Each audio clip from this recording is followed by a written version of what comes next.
शिंदेंच्या घराण्याला उमेदवारी देऊन मी चूक केली. गद्रांच्या घराणेशाहीचं तिकीट मोदीच कापतील. मोदींच्या घराणेशाहीच्या मुद्द्यावरून उद्धव ठाकरेंचा शिंदे पिता पुत्रांवर निशाणा. ठाकरे पक्षाला खासगी कंपनी समजतात. सहकाऱ्यांना घरगडी समजणाऱ्या ठाकरेंना स्वतःचं घर अबाधित ठेवता आलं नाही. मुख्यमंत्री शिंदेंचं ठाकरेंना उत्तर. घराणेशाहीवर घरंदाज माणसानं बोललेलं बरं. आमच्या घराण्यावर बोलाल तर आम्हीही प्रत्युत्तर देऊ.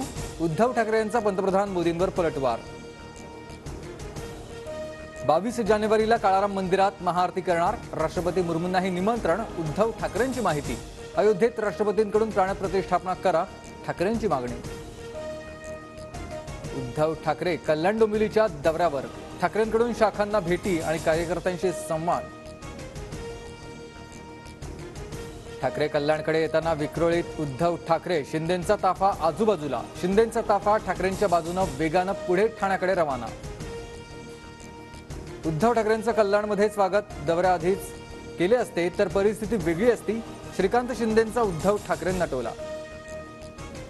पक्षाच्या घटनादुरुस्तीचं पत्र निवडणूक आयोगाला दिलं. 2013 आणि 2018चे कागदपत्र आयोगाला दिल्याची आमच्याकडे पोच पावती. सुप्रीम कोर्ट आम्हाला न्याय देईल, अनिल परबांचा विश्वास. थकीत कर्ज प्रकरणी नाशिक जिल्हा बँकेची समीर भुजबळांसह पंकज भुजबळांना नोटीस. आर्थिक स्थिती सुधारण्यासाठी बँकेचा थकबाकीदारांकडे मोर्चा.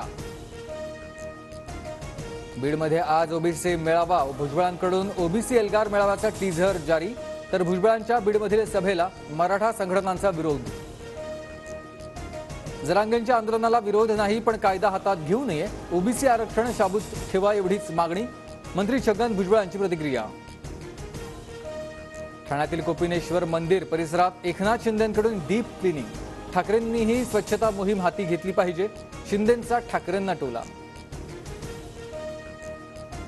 मिंधे लादीत दिल्लीत रोज लादी धुतात तर आज मंदिरात साफसफाईची नाटकं. स्वतःचीच घाण पावलं उमटतायत. उद्धव ठाकरेंची शिंदेंवर टीका. शंकराचार्यांनी त्यांच्या जीवनातलं हिंदू धर्मासाठी दिलेलं योगदान सांगावं. अयोध्येतील प्राणप्रतिष्ठापना सोहळ्यावर आक्षेप घेतल्यानंतर शंकराचार्यांना मंत्री नारायण राणेंचं आव्हान. काँग्रेस नेते मिलिंद देवरा आणि शिंदे गटात जाण्याची शक्यता. दक्षिण मुंबईतून उमेदवारी मिळणार नसल्यानं मिलिंद देवरा नाराज असल्याची चर्चा. विजयाची शक्यता पाहून आम्ही उमेदवारी देऊ, अनिल देशमुखांची प्रतिक्रिया. लोकसभेत महाविकास आघाडीत काही जागांची अदलाबदल होण्याचे अनिल देशमुखांसह वडेट्टीवारांचे संकेत. भंडारा गोंदिया लोकसभा लढवण्यासाठी प्रफुल्ल पटेल शर्यतीत. भंडारा गोंदियात आपली ताकद दाखवली तर नक्कीच न्याय मिळेल, प्रफुल्ल पटेलांची प्रतिक्रिया. रासपला लोकसभेच्या 2 जागा मिळाल्यास महाविकास आघाडीसोबत जाण्यास तयार. प्राथमिक चर्चा सुरू. रासपकडून माढा आणि परभणीच्या जागेची मागणी. सूत्रांची माहिती. स्वच्छ ग्रामपंचायतीला 5 लाखांचा निधी देणार. पुण्यातील मनसेच्या मेळाव्यातून राज ठाकरेंची घोषणा.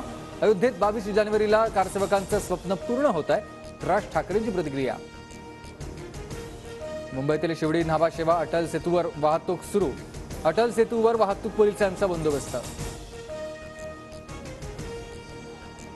आकाश अंजिक क्षेपणास्त्राची ओडिशात यशस्वी चाचणी. कमी उंचीवर अतिवेगान मानवीरहित हवाई लक्ष्य साधण्यासाठी DRDO कडून चाचपणी.